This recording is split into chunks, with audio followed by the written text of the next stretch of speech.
Well, the government took aim at National today for hinting that changes to the ban on foreign property buyers may be on the way.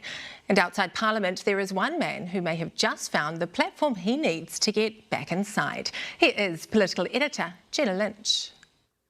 3 bedrooms, 1 bathroom, quarter-acre, doer-upper. Only Kiwis need apply because in New Zealand, existing homes are only available for Kiwis to buy. We want to make sure that New Zealand home buyers are front of the queue for buying New Zealand properties. Having foreign speculators coming in and snapping up New Zealand houses isn't going to be in New Zealand's best long-term interest. But if there's a change of government, it could be a foreigner free-for-all. Yesterday, National leader Christopher Luxon wouldn't rule it out. The National government overturned the foreign buyers ban?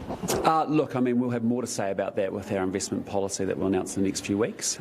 Clearly, there's got to be restrictions on foreign buyers. We think that's appropriate, but we'll have more to say shortly. I think he should tell New Zealanders what he's going to do about that. Today, still playing wait and see. We'll have an overseas investment plan, part of our broader economic plan that we'll announce very shortly. Not ruling out selling the Kiwi dream to the highest bidder. We will announce our policy on overseas investment very shortly. In 2018, the Labour New Zealand First Coalition banned foreign investors from buying most homes here. It was somewhat controversial. And the criticism of your government was that it was xenophobic.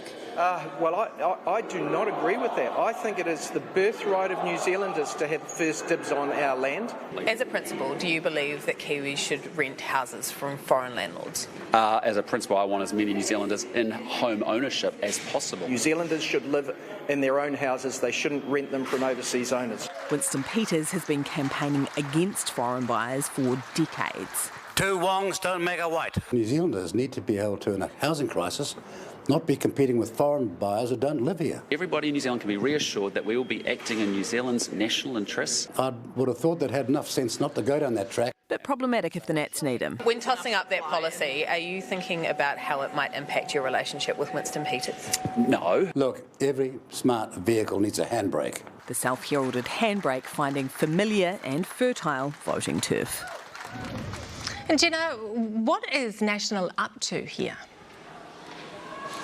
Until they actually open their mouths and spill what the policy is going to be, it's a little bit hard to say. But if they were to reverse this foreign buyers ban, the government says that would be irreversible. We couldn't put the ban back on because of the implications it would have for our trade agreements. By not ruling this out, Christopher Luxon has opened the door on an old debate that was pretty well settled. No one was really talking about it, but he's also potentially opened the door for Winston Peters to come barnstorming back on through. Peters built his firebrand on this stuff. It is the name of his party, New Zealand First. He thrives on protectionist sentiment. So not only is National not ruling out forming a government with Winston Peters, but potentially handing him a platform, a party whose platform thus far has been on the fringes, today releasing a gender policy around who can use public bathrooms, but Luxon, intentionally or not, may have just handed Winston Peters a more mainstream hand to play.